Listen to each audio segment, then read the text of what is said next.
The champagne glass slipped from my daughter-in-law's hand the moment she hit the floor.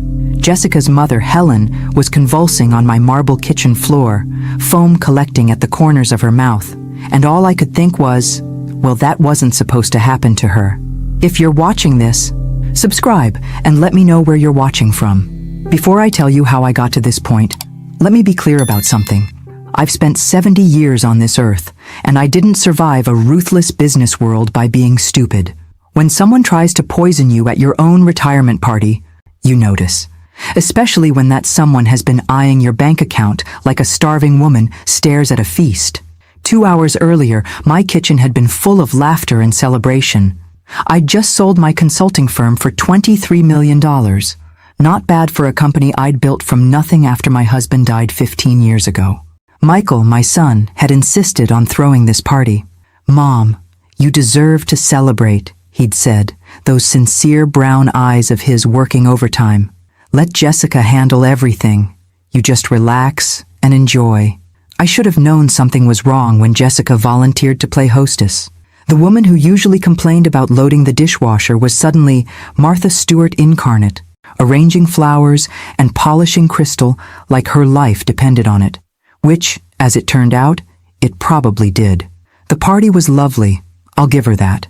About 30 people from my professional life, a few neighbors, and family. Jessica had even hired a bartender.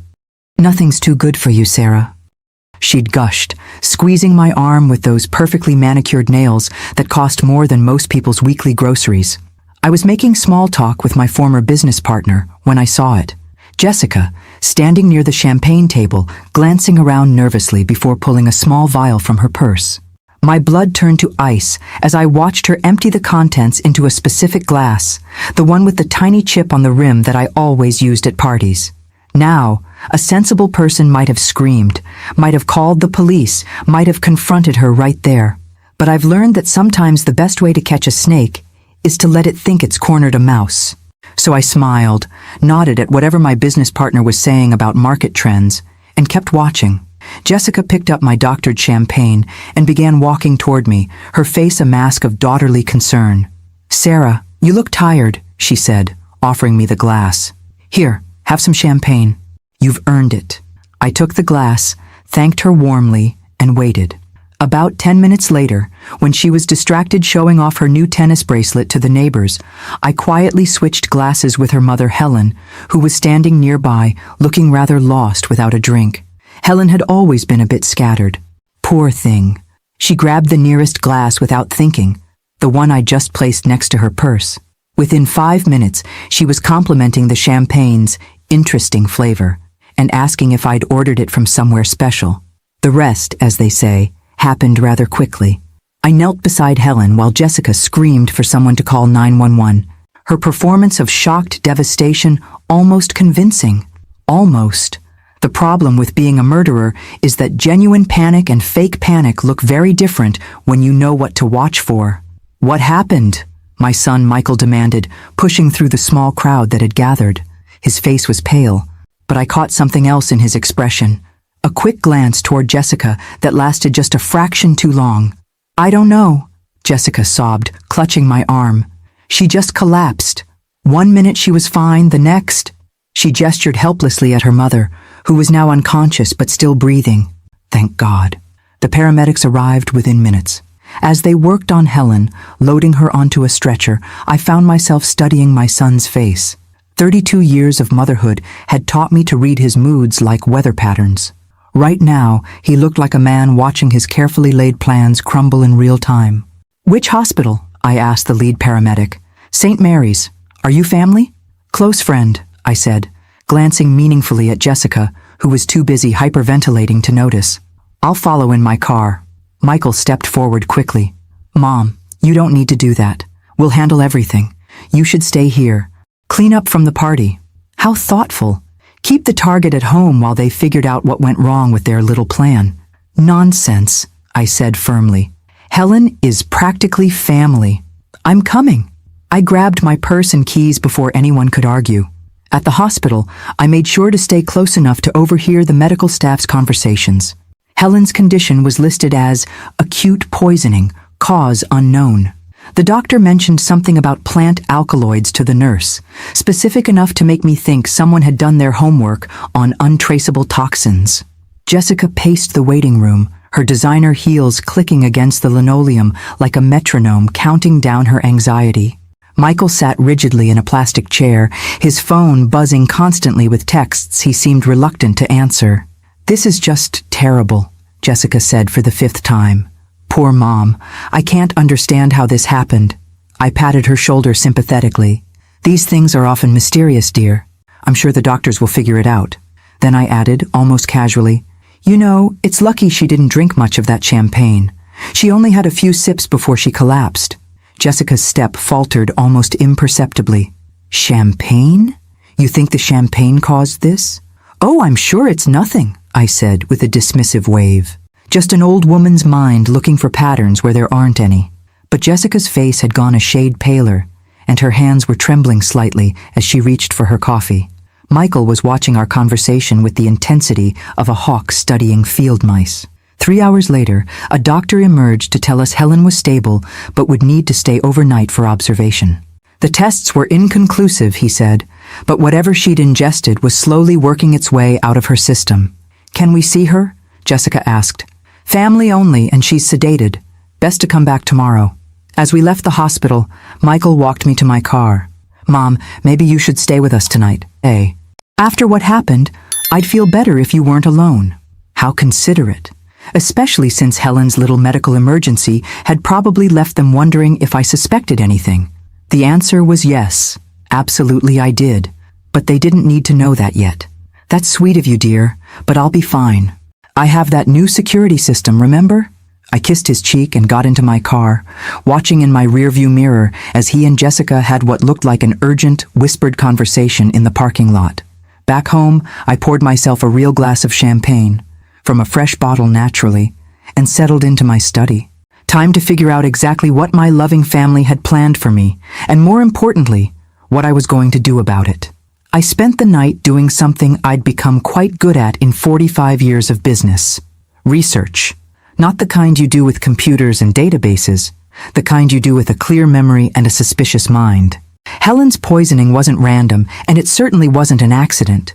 Someone had planned to kill me at my own party, probably hoping to make it look like a heart attack or stroke. At 70, those things happen. No one questions a successful woman's heart giving out from the stress of selling her life's work. But why? That was the $23 million question, wasn't it? I made coffee at 5 in the morning and sat at my kitchen table with a legal pad, writing down everything I knew about Michael and Jessica's financial situation. It wasn't pretty. Michael's architectural firm had been struggling since the recession, and Jessica's boutique jewelry business was more hobby than profit center. They lived well, too well for their actual income. Their mortgage on that ridiculous house in Westfield was 3 times what they could reasonably afford.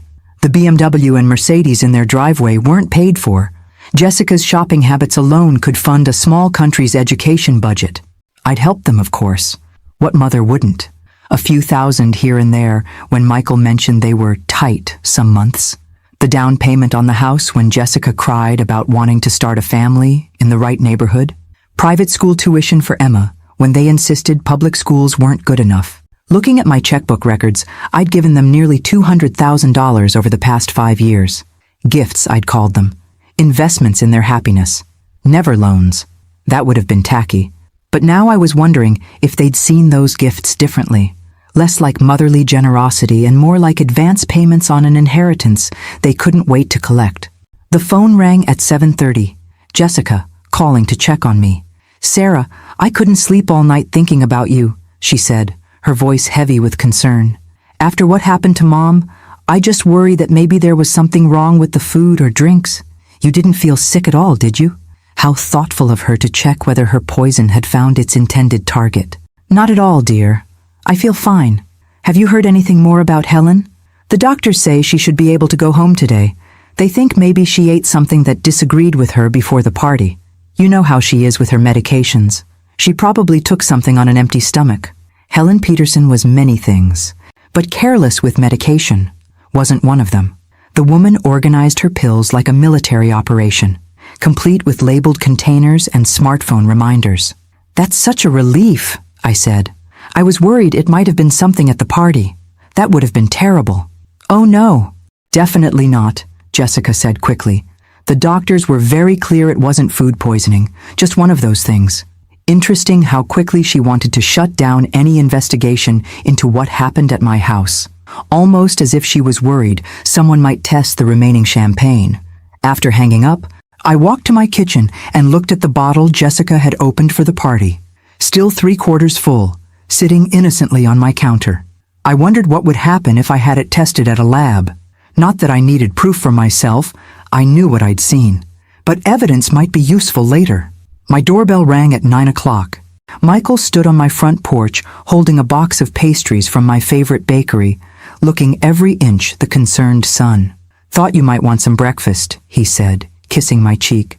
"You probably didn't eat much yesterday after everything that happened." I let him in and made fresh coffee while he arranged the pastries on a plate. Watching him move around my kitchen, opening cupboards he'd known since childhood, reaching for sugar without asking where it was kept, I felt a strange sadness. This was still my little boy, the one who used to bring me dandelions and proudly display his elementary school artwork on my refrigerator. When had that boy turned into a man who stood by while his wife tried to murder his mother? "How are you holding up, Mom?" he asked, settling across from me at the breakfast table. "Oh, you know me. Takes more than a little excitement to rattle these old bones." He smiled, but it didn't reach his eyes. That's what I was afraid of. An odd thing to say. I sipped my coffee and waited. "The thing is," Michael continued, picking at a Danish, "Jessica and I have been talking about your situation." "My situation? You're 70 years old, Mom, living alone in this big house, all that money from the sale." He gestured vaguely. "It just seems like a lot for one person to manage." There it was, the setup for whatever they had planned next. "I appreciate your concern, dear," I said, keeping my voice light. "But I've been managing quite well so far." Michael leaned forward, his expression earnest. "Have you, though? I mean, yesterday's accident with Helen? What if that had been you? What if you'd collapsed, and no one found you for hours?" The audacity was breathtaking. He was using their failed murder attempt as an argument for why I needed their protection. "Michael, Helen collapsed at a party with 30 witnesses and paramedics arrived in minutes. I'd hardly call that a cautionary tale about living alone. That's not what I meant." He ran his hands through his hair, a gesture I remembered from his teenage years when he was about to ask for something he knew I'd refuse.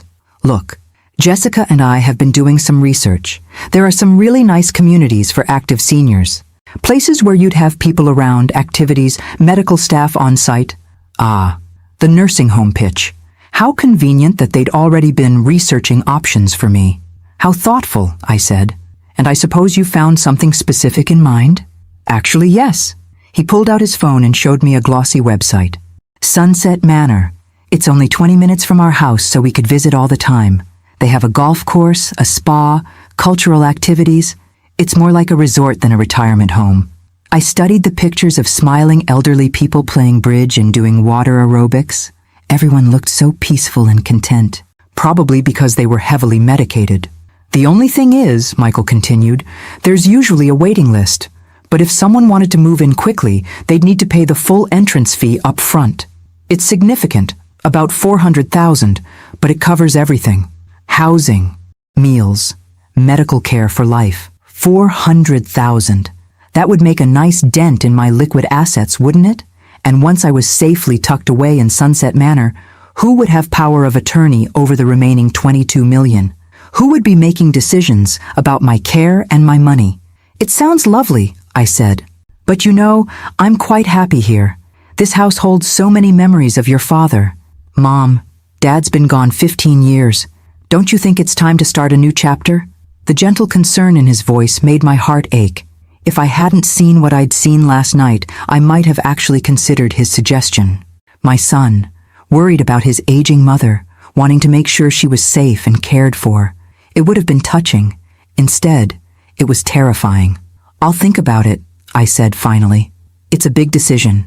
Michael's relief was visible. "Of course. Take all the time you need. Maybe we could drive out there next week." "Just to look around?" "Maybe." I stood up and began clearing the breakfast dishes. "You know, I should call Helen today. Make sure she's feeling better. Actually, Mom, Jessica asked me to tell you that Helen probably needs to rest for a few days. The doctor said visitors might be too stimulating while she recovers. How convenient. Keep me away from the victim until the evidence is out of her system and she can't remember details clearly. After Michael left, I sat in my study and thought about timing. They'd waited until after I sold the company to make their move. Smart. If I'd died 6 months ago, my $23 million would have gone to Michael in my will anyway. But as a gift from a living person, it would face different tax implications. Killing me now, especially if they could manufacture signs of declining mental capacity first, would give them grounds to challenge any recent changes to my estate plans. The phone rang. My attorney, David Hartwell, returning a call I'd made earlier. Sarah, good to hear from you. How was the retirement party? Eventful, I said. David, I need to see you. Soon. Is everything all right? I looked out my study window at the garden my husband had planted 20 years ago. The roses were blooming beautifully, despite having no one to tend them, but an old woman who apparently couldn't be trusted to manage her own life. I'm not sure, I said, but I think I'm about to find out. David Hartwell had been my attorney for 20 years, which meant he'd seen me through my husband's death, the building of my business, and every major decision since. A thin, precise man who kept his emotions carefully controlled, David was exactly the kind of lawyer you wanted when you suspected your family was trying to kill you. His office overlooked downtown from the 15th floor, all dark wood and leather chairs designed to inspire confidence. I'd always felt safe here, surrounded by law books and the subtle smell of expensive cologne. Tell me everything, David said after his secretary brought us coffee and closed the door. I told him. Every detail from the party, Helen's collapse, Michael's visit this morning. David listened without interruption, occasionally making notes on his legal pad. You're certain about what you saw? He asked when I finished. As certain as I am that I'm sitting in this chair. David leaned back, tapping his pen against his lips. The problem is proving intent. Jessica could claim she was adding something harmless to the champagne, a supplement, a flavoring, something personal. Without testing the remaining champagne, we have no evidence of attempted murder. Then let's test it. If we find poison, we have proof she attempted to kill someone. But we still can't prove she intended to kill you specifically. She could claim she was targeting her own mother for insurance money, or that it was meant for someone else entirely. I hadn't considered that angle. So even with proof of poisoning, they could escape a murder charge? Attempted murder, yes. But Sarah, there's something else we need to discuss. David's expression grew serious. If they're willing to kill you for your money, they might try other approaches first. Legal challenges to your competency, for instance. On what grounds? Your age, living alone, the stress of selling your business? If they can establish a pattern of declining judgment or mental capacity, they could petition for guardianship. Once they control your person, they control your assets. The nursing home suggestion suddenly made more sense. Get me isolated, surrounded by medical professionals who might be willing to document signs of confusion or dementia, especially if those professionals were being paid well for their observations. What do I need to do? David opened a file drawer and pulled out a thick folder. First, we document your current mental state. I'll arrange for you to be evaluated by a geriatric psychiatrist, someone who specializes in competency assessments for elderly clients. Get that on record immediately. And then we get creative with your estate planning. David's smile was sharp. If Michael and Jessica want to play games with your money, let's make sure they're playing by your rules. We spent the next 2 hours going over options. Trust structures that would make it difficult for anyone to challenge my decisions. Medical directives that specified exactly who could and couldn't make healthcare decisions on my behalf. Financial arrangements that would trigger automatic audits if anyone attempted to access my accounts without proper authorization. There's one more thing, David said as I prepared to leave. Given what you've told me about last night, I think you should consider your personal safety. If they tried once, they'll try again, probably more carefully next time. I thought about Michael's suggestion that I stay with them last night. How convenient that would have been. A grieving widow, distraught over a friend's sudden illness, perhaps taking a sedative to help her sleep. So easy for an elderly woman to accidentally take too many pills. What do you recommend? Security cameras for starters, motion sensors, a panic button system. I can recommend a company that specializes in protection for high net worth individuals. High net worth individuals. That's what I was now, apparently. Rich enough to kill for. Driving home, I found myself studying every car in my rearview mirror, wondering if I was being followed. Paranoia. Probably. But as my husband used to say, you're not paranoid if they're really after you. My phone rang as I pulled into my garage. Jessica, her voice bright with artificial cheer. Sarah, I wanted to let you know Mom's home from the hospital. She's feeling much better, though she doesn't remember much about last night. The doctor said that's normal with this kind of incident. How perfectly convenient. I'm so glad she's all right. I'd love to visit her tomorrow. Oh, she's really not up for visitors yet. Maybe in a few days? I'll let you know. Of course, dear. Just tell her I'm thinking of her. After hanging up, I sat in my car for a long moment, looking at the house I'd called home for 30 years. My husband and I had bought it when Michael was 10, full of dreams about family dinners and holiday gatherings. The mortgage had been a stretch then, but we'd been young and optimistic, certain that everything would work out. Now it felt like a fortress under siege, but I'd been in business long enough to know that sometimes the best defense is a good offense. Time to show my family what a 70-year-old woman was really capable of. The security company arrived at 8 the next morning. 3 technicians in unmarked vans who spent the day installing cameras, motion detectors, and a panic button system that could summon police in under 3 minutes. I told the neighbors I'd been having problems with package theft. A believable enough story in any suburban neighborhood. By afternoon, my house was better protected than most jewelry stores. But the real security came from the envelope David's messenger delivered at 2 o'clock. My updated will, trust documents, and medical directives, all properly witnessed and notarized. If Michael and Jessica wanted my money, they'd have to wait for it, and they'd get a lot less than they expected. The new will cut Michael's inheritance from everything to a modest trust fund that would pay him $50,000 a year for life, enough to live comfortably, but not enough to fund their current lifestyle. The bulk of my estate would go to cancer research, with smaller amounts to several charities I'd supported over the years. As for Jessica, she got nothing, not a penny. I'd never liked the woman, but I'd tolerated her for Michael's sake. Attempted murder, however, was where I drew the line. I was reading through the documents one final time when my doorbell rang. Through the security monitor, I could see Michael and Jessica standing on my front porch, both looking somewhat grim. "Mom, we need to talk," Michael said when I opened the door. "Of course. Dear, come in." They settled in my living room, Jessica perched on the edge of the sofa like she might need to run at any moment. Michael looked around the room, his gaze lingering on the new security camera in the corner. "New camera?" he asked. "Package theft," I said smoothly. "You can't be too careful these days."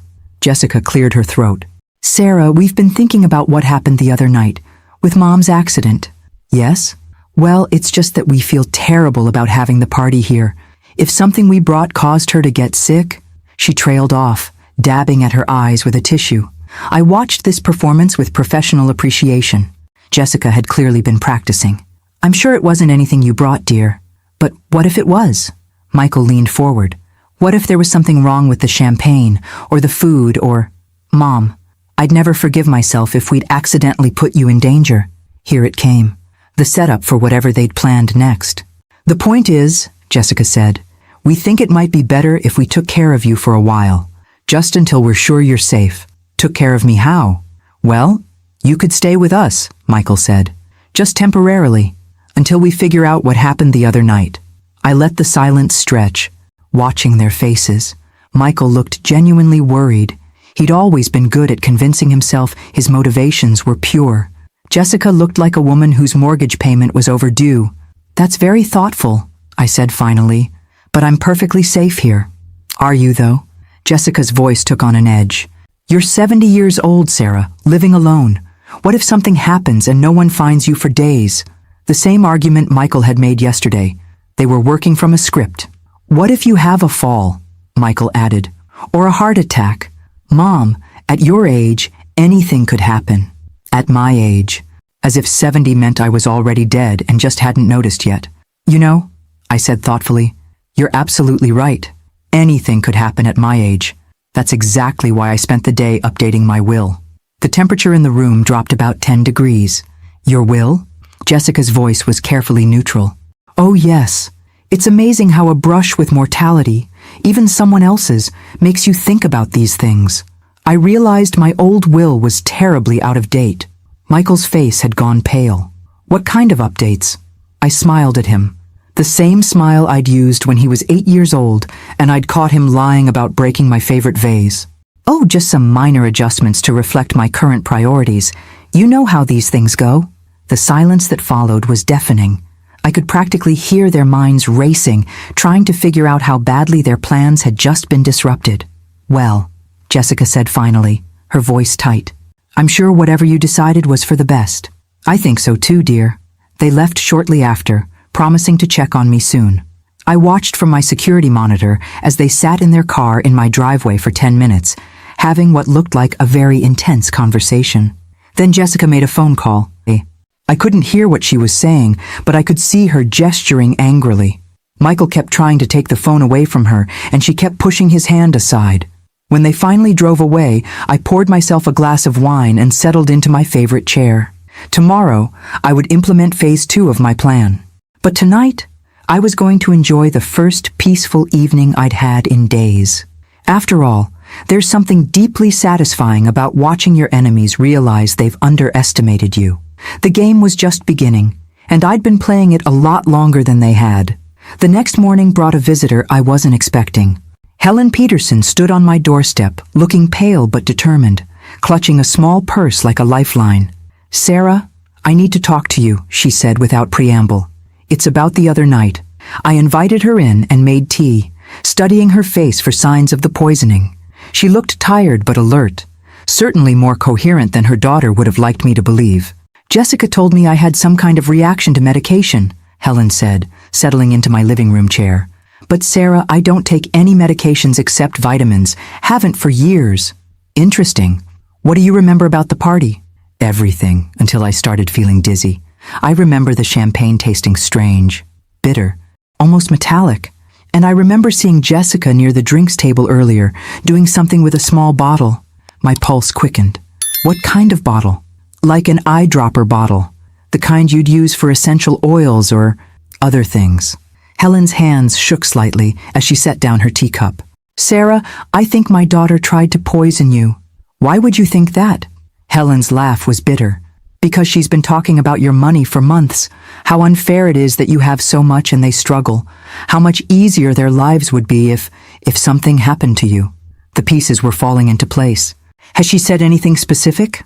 Last month, she asked me if I thought you'd updated your will recently. She seemed very concerned about Michael's inheritance. Helen met my eyes. Sarah, I think they've been planning this for a while. I made a decision.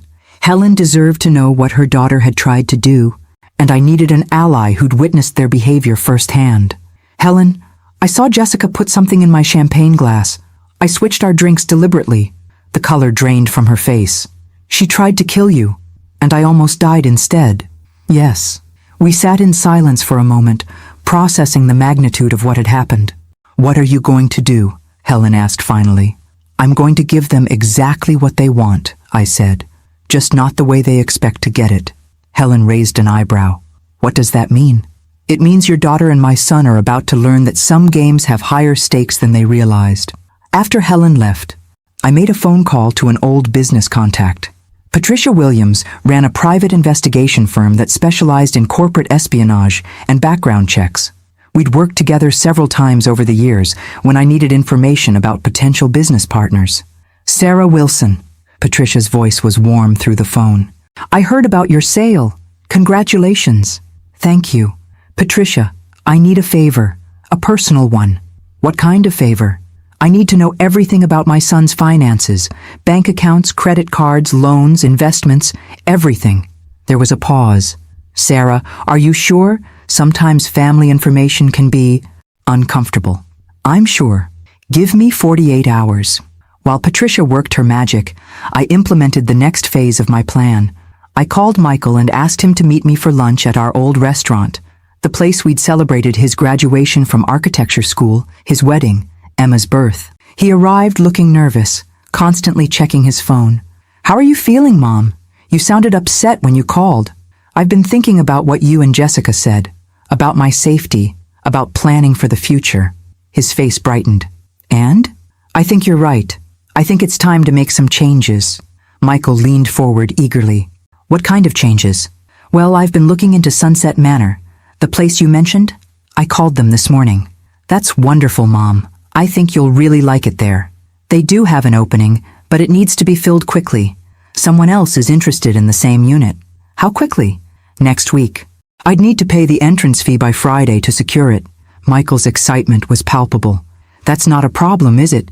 You have the money from the sale." "Of course I do. It's just, well, it's a big step.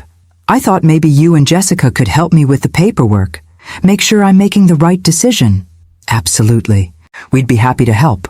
I smiled at my son, memorizing his face. In a few days, that eager expression would change to something very different. "There's just one thing," I added casually. "The facility requires all residents to have a power of attorney on file. Someone to make decisions if they become unable to. I was hoping you'd be willing to take that on." "Of course, Mom. Whatever you need." "Perfect." Michael thought he was maneuvering me into giving him control of my money. Instead, he was walking directly into my trap. Patricia called Thursday morning with her report. I listened in growing amazement as she detailed Michael and Jessica's financial situation. It was worse than I'd imagined. "They're leveraged to the hilt," Patricia said. "The house has been refinanced 3 times. They have 2 mortgages, plus a home equity line of credit that's maxed out. Credit card debt exceeding $80,000. How have they been making payments?" "Barely. Michael's business has been operating at a loss for 2 years. They've been using credit cards to pay other credit cards. Classic signs of financial desperation." "Anything else?" "Jessica took out a life insurance policy on you 6 months ago. $500,000 with her listed as beneficiary." My blood turned to ice. "How is that legal?" "She claimed insurable interest as your daughter-in-law and caregiver. The insurance company probably assumed Michael was the actual beneficiary and Jessica was just handling the paperwork." "A life insurance policy. They'd been planning my death for months, not days." "There's one more thing. Sarah. Michael's been making regular payments to someone named Dr. Richard Steinberg, a geriatric psychiatrist." "For what?" "I'm not sure yet, but the payments started 3 months ago. Small amounts like consultation fees." "Dr. Richard Steinberg. I made a note to ask David about him." That afternoon, Michael and Jessica arrived at my house with a briefcase full of paperwork for Sunset Manor. They spread the documents across my dining room table like generals planning a battle. "This is the admission contract," Jessica explained, pointing to a thick stack of papers. "And this is the financial disclosure form. It lists all your assets so they can calculate your monthly fees." "It's very thorough," I observed, scanning the documents. "They'd want access to all my accounts, all my investments, everything." "The power of attorney paperwork is here," Michael added, sliding another document toward me. "It's pretty standard. Just gives me the authority to handle your financial affairs if you can't." I read through the power of attorney document carefully. It was far more comprehensive than Michael had indicated. With this signature, he'd have immediate access to my bank accounts, investment portfolios, and the authority to make any financial decisions on my behalf. "This seems quite broad," I said. "Do I really need to give you this much authority?" "Mom, it's just a precaution," Michael said. "The facility requires it. And honestly, at your age, it's good to have someone younger handling the complicated financial stuff." "At my age." There was that phrase again. "What if I change my mind about Sunset Manor?" I asked. "Can this be revoked?" Michael and Jessica exchanged a quick glance. "Well, technically yes," Jessica said. "But the facility has strict policies about residents who try to leave. There are medical evaluations, waiting periods. It's complicated." Of course it was. Once I signed these papers and moved to Sunset Manor, they'd control my money and could make it very difficult for me to leave, especially if Dr. Richard Steinberg was standing by to evaluate my mental competency. "I need to think about this overnight," I said, gathering the papers. "It's a big decision." Michael's face fell. "Mom, remember we need to submit everything by tomorrow if you want the unit." "I understand. I'll have an answer for you in the morning." After they left, I called David Hartwell. "David, what can you tell me about Dr. Richard Steinberg?" Steinberg? He's a geriatric psychiatrist, specializes in competency evaluations for elderly patients. Why? My son's been paying him for consultations. There was a long pause. Sarah, Steinberg has a reputation for being accommodating to families who are concerned about an elderly relative's judgment. His evaluations tend to support whatever outcome the family is seeking. You mean he's willing to declare people incompetent for money? I couldn't say that officially, but I've seen several cases where families use Steinberg's evaluations to gain control of an elderly person's assets. The picture was becoming crystal clear. Michael and Jessica weren't just after my money. They'd developed a comprehensive plan to take it. Get me into Sunset Manor under the guise of safety and care. Use the power of attorney to access my accounts. If I resisted or tried to leave, have Dr. Steinberg declare me mentally incompetent. It was actually quite clever. If I hadn't seen Jessica poison the champagne, I might have walked right into their trap. David, I need you to prepare something for me, I said. And I need it ready by tomorrow morning. What kind of something? The kind that's going to teach my family a lesson they'll never forget.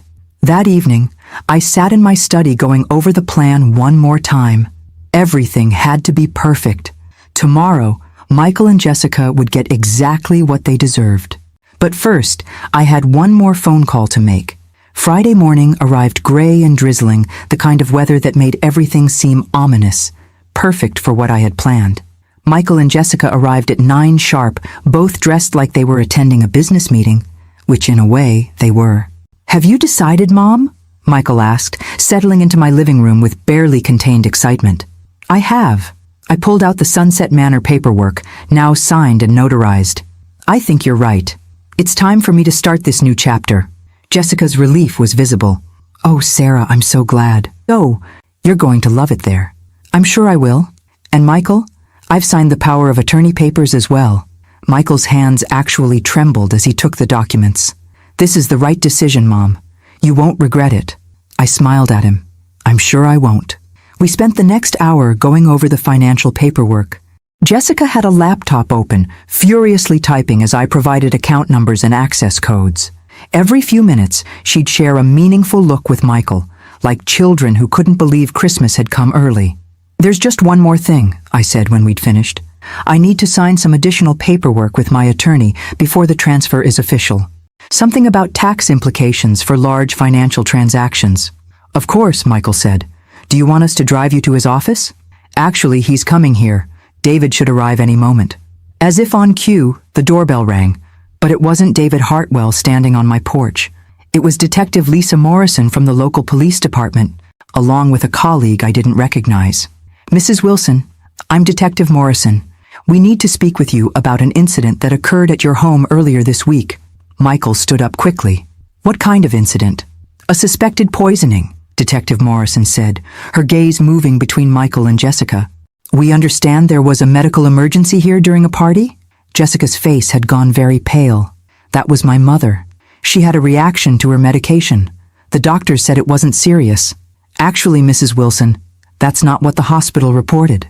Detective Morrison pulled out a notebook. The toxicology results show your mother ingested a concentrated amount of oleander extract. That's not a medication. It's a deadly poison. The silence in my living room was deafening. We also had the remaining champagne from that evening tested, the detective continued. The bottle that was opened for the party contained the same oleander extract. Someone deliberately poisoned that champagne. Michael was staring at Jessica with an expression of dawning horror. Jess, what did you do? I didn't do anything. Jessica's voice was shrill with panic. This is crazy. Why would I poison my own mother? That's what we're trying to figure out, Detective Morrison said. Especially since the champagne glass with the highest concentration of poison was originally intended for Mrs. Wilson here. Jessica looked like she might faint. Michael sank back into his chair, his face ashen. There's something else, I said quietly. Detective, show them the insurance policy. Detective Morrison nodded and pulled out another document. Mrs. Hartwell, we discovered you took out a $500,000 life insurance policy on Mrs. Wilson 6 months ago. That gives you a clear financial motive for murder. This is insane, Jessica whispered. Sarah, tell them this is insane. I looked at my daughter-in-law, this woman who'd pretended to care about me while planning my death. I saw you put the poison in my champagne glass, Jessica. I switched our drinks deliberately. Michael's head snapped up. You knew? You knew she was trying to poison you? I've known for days. I also know about your financial situation, about Dr. Steinberg, about your plan to have me declared incompetent. I know about everything.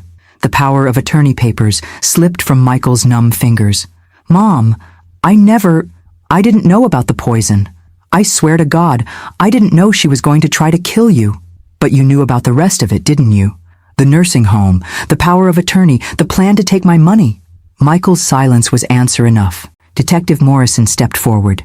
Jessica Hartwell, you're under arrest for attempted murder. As they handcuffed Jessica, she turned to me with eyes full of rage. You think you're so clever, don't you? You have no idea what you've done. Actually, I said, I know exactly what I've done. After the police left with Jessica, Michael sat in my living room like a man in shock. He stared at the power of attorney papers scattered on the floor, occasionally running his hands through his hair. She said it was just about getting you somewhere safe, he said finally. She said you were becoming forgetful, making poor decisions. She convinced me you needed protection. And the money? That was about protection too? Michael's face crumpled. We're in so much debt, Mom. The business is failing. We're behind on everything. Jessica said if something happened to you naturally, we'd inherit enough to start over. But she never said anything about, he gestured helplessly, about murder?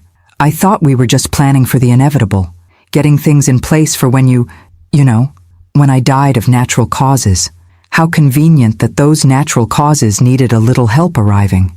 Michael looked up at me with tears in his eyes. I'm sorry. I'm so sorry. Mom, I never wanted to hurt you. I studied my son's face, looking for the truth beneath the remorse. Part of me wanted to believe him, wanted to think that Jessica had manipulated him into this situation. But I'd been in business too long to ignore red flags. Michael, show me your phone. What? Your phone. Show me your text messages with Jessica from the past week. Michael hesitated, then reluctantly handed over his phone. I scrolled through his messages, my heart sinking with each exchange I read. Jessica, did you talk to Mom about Sunset Manor? Michael, yes. She's considering it. Jessica, good. The sooner we get her moved, the better. She's been asking too many questions about our finances. Michael, what if she changes her mind? Jessica, she won't, not after tomorrow night. Michael, what's tomorrow night? Jessica, trust me, by Sunday she'll be begging us to take care of her. I handed the phone back to Michael. You knew, didn't you? Maybe not the specific method, but you knew Jessica was planning something for the night of the party. Michael's shoulders sagged. I thought she meant to scare you somehow. Stage a break-in maybe, or some kind of accident that would make you realize you weren't safe living alone. You thought she was going to stage my attempted murder? Not murder. Just something that would convince you to move to Sunset Manor willingly. The casual way he said it chilled me to the bone. My own son had been comfortable with the idea of traumatizing me into compliance. Michael, there's something else you need to know, I said. I had a private investigator look into your finances. His face went white. What did you find? Everything. The debt, the failed business, the fact that you've been living beyond your means for years. I pulled out Patricia's report. But there was one thing that particularly interested me. The payments to Dr. Steinberg. Mom, I can explain. Can you? Because according to this, you've been paying him to consult on my case for 3 months, before you ever suggested Sunset Manor, before you expressed any concern about my mental state. What exactly were you consulting him about, Michael? Michael buried his face in his hands. Jessica said we needed a backup plan, in case you refused to sign the power of attorney willingly. A backup plan. Steinberg agreed to evaluate you and find signs of dementia or incompetency. Jessica said it was just a precaution in case you became difficult. I felt something cold settle in my chest. You were planning to have me declared mentally incompetent from the beginning. Only if necessary. Only if you refused to let us help you. Help me what, Michael? Help me give you my money? The truth hung in the air between us. My son, the little boy I'd raised and loved and sacrificed for, had been planning to destroy my independence and steal my life's work. There's one more thing, I said quietly. The papers you signed today. The power of attorney I gave you? Michael looked up hopefully. Yes? They're fake. David prepared them specially for this meeting. They give you power of attorney over a bank account that contains exactly $1. Michael stared at me in shock. What? My real money is safely protected in trusts you can't touch. The will you're so worried about? It leaves you a modest annual income and nothing more. And if you're convicted of conspiracy in Jessica's murder plot, even that goes away. Michael's face crumpled. You've destroyed my life. No, Michael. You destroyed your own life. I just made sure you couldn't destroy mine in the process. As I watched my son sit there in ruins, I felt something I hadn't expected. Not satisfaction, not vindication, just a deep, bone-weary sadness for the man he'd chosen to become. 3 months later, I sat in my garden watching the roses bloom, thinking about endings and beginnings. Jessica had been sentenced to 15 years for attempted murder. Michael received 3 years for conspiracy, though his lawyer managed to argue it down from the original charges. Emma, my granddaughter, had called the night before. At 16, she was old enough to understand what her parents had done, old enough to be horrified by their choices. "Grandma Sarah, I'm so sorry," she'd said, her voice thick with tears. "I had no idea they were planning any of this." "I know, sweetheart. None of this is your fault. Can I come visit you this summer? I know Mom and Dad are away, but I'd like to see you." "I'd love that," I'd told her, and meant it. Emma was innocent in all this, a victim of her parents' greed as much as I was. Helen Peterson had become an unexpected friend. We met for coffee twice a week now, 2 women bonded by the bizarre experience of surviving their own family's betrayal. She was considering writing a book about elder abuse, using our story as a cautionary tale. "You know," Helen said during our last coffee date, "I keep thinking about how close they came to getting away with it." "They never had a chance," I replied. "I've been dealing with people who wanted my money for 40 years. The only difference this time was that they shared my DNA." Helen laughed. "Do you ever regret how it ended, with both of them in prison?" I considered the question seriously. Did I regret it? Michael was my son, the child I'd raised and loved. But he was also a man who'd been willing to destroy my life for money. "I regret that it was necessary," I said finally. "But I don't regret protecting myself." The doorbell interrupted my garden reverie. Through the security monitor, I could see David Hartwell standing on my porch, holding a briefcase and looking unusually pleased with himself. "David, what brings you by?" "Good news," he said, settling into my living room. "The insurance company has decided not to contest Jessica's policy on your life. Since she was convicted of attempting to murder you, they're voiding the policy and returning all premiums paid. That's something, I suppose. There's more. Michael's creditors are seizing all his assets to pay his debts. That includes the house you helped them buy. They're asking if you want to make an offer." I thought about Michael and Jessica's house, with its granite countertops and cathedral ceilings. All those beautiful things they'd wanted so desperately. "No," I said. "Let someone else have it. Someone who can afford it honestly."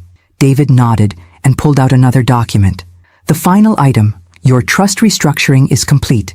Your money is now protected in perpetuity. No one can access it without your explicit written consent. And if anyone attempts to have you declared incompetent, the trust automatically transfers to charity. Thank you, David, for everything." After David left, I poured myself a glass of wine and sat on my deck, watching the sunset paint the sky in shades of gold and pink. At 70, I'd learned that money brings out both the best and worst in people. Unfortunately, it had brought out the worst in my own family. But I'd also learned something else. I was stronger than I'd given myself credit for. Smart enough to see through their plans, tough enough to stop them, and resilient enough to build a new life without them. My phone buzzed with a text from Emma. "Grandma, I got accepted to Northwestern. Pre-law, just like you suggested. Can't wait to tell you all about it when I visit." I smiled, typing back, "Congratulations, sweetheart. I'm so proud of you." Maybe that was the real victory. Not stopping Michael and Jessica's scheme, but ensuring that the next generation would have a chance to choose better. Emma would grow up knowing that money was a tool, not a goal.